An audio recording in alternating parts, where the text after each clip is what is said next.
Okay, so in this next section we're going to experiment with impulses, which are essentially going to change the speed at which the dodgeballs are flying at us, and we're going to give it essentially like a bit of a kick, get them flying at a decent speed, so they're not just falling into the abyss. So let's open up our blueprint. And I'm going to kind of just move this blueprint over just a little bit.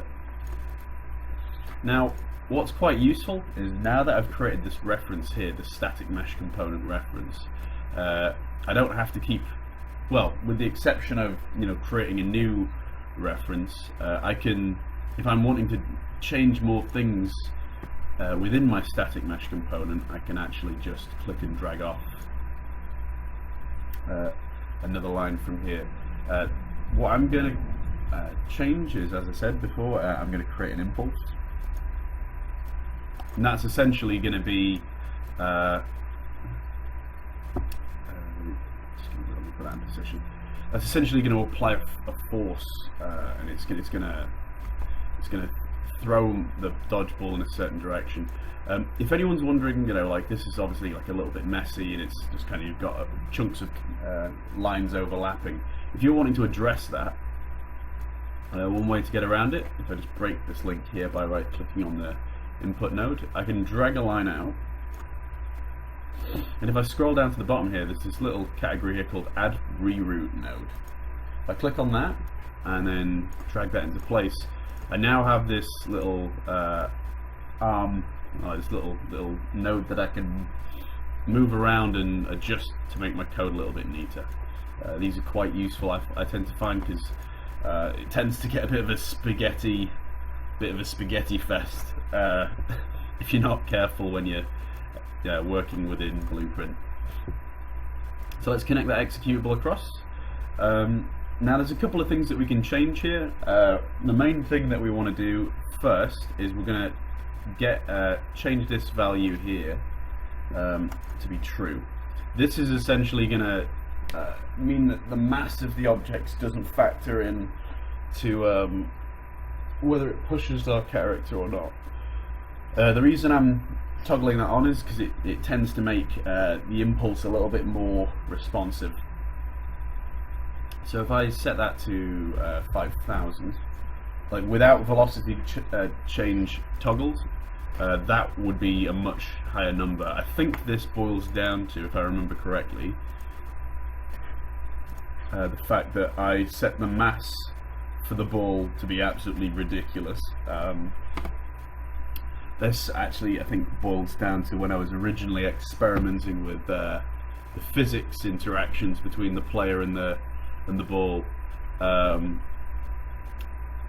I was trying to basically, at the moment, the way that I handle the player getting hit by the ball is if they collide with the player, it launches them, in the opposite direction to, with the ball, essentially. So rather than physically being pushed. This was because I had some trouble trying to actually make the player react to the physical objects hitting it. But yeah, so if we could reduce the mass of the ball, and then we wouldn't have to worry about this. But for now, we're gonna make it so mass doesn't essentially have an effect when we're setting the velocity. So if I just compile that and just give it a quick test, you should see now, give it a minute, that those are flinging at a decent speed. Now if I wanted to kind of vary this up a little bit, there's a couple of different possibilities for what I could do. The one I'm just going to focus on for now is if I right clicked on this and click this option here, split struct pin, what that would essentially do is it would break each of these into like a different part. And the significance of that is that I could kind of go into each of these values specifically and kind of mix them up. So, for example, if I wanted a random variance in which direction it threw the dodgeball, so rather than them just flying straight towards the player, they would kind of deviate off left or right a little bit. I could create a random float within range. And what that would give me is essentially a range between, I don't know, let's say negative 500 and 500. And then what that would do is, if I want to make this a bit more dramatic, so I get 1,000 by 1,000, it would essentially launch the dodgeballs kind of left and right, which would make them a little bit more unpredictable. This might be too much value-wise, we'll just have to see, but what's quite nice is that you can experiment with this kind of stuff.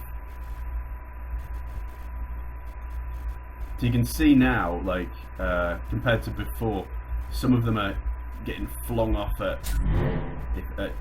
different tangents and directions. If I really bump that up to, I don't know, something like negative, let's say negative 2,500 and 2,500. Hopefully this is kind of enough to visibly see the difference. Let's for now switch to simulate mode so we can see this from a top-down view. That should make it a little bit clearer, like what we're essentially looking at. So you can see that in some cases it's a little bit more dramatic than others. But you can see it mixes up gameplay just that little bit more. And you could mess with the velocity that the dodgeballs have been thrown at you by. You could vary the Z, the Z value to kind of make some of them fly over your heads and some of them ricochet off the platform ahead, or bounce in unusual ways. There's a lot of kind of stuff you can vary and experiment with this.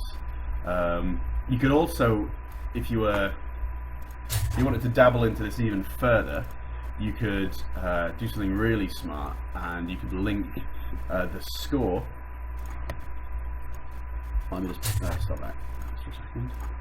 You've got this value, the score right here. If you linked that to this, basically as a multiplier to this random value, what you could essentially do is, as time went on, you could make the dodgeballs become more and more kind of ferocious and kind of more aggressive in their speed as time goes on, to make them harder and harder to avoid. Yeah, so there's a lot of kind of tinkering and experimentation you can do with this stuff to make your gameplay more exciting. So for now, I'm just going to knock those values down a little bit, and I'm going to wrap up this video here. And after this, what I'm going to do is I'm going to spend a kind of a video going through setting up your particle system, and then talk about tying up a couple of some loose ends at the end of the project. Okay.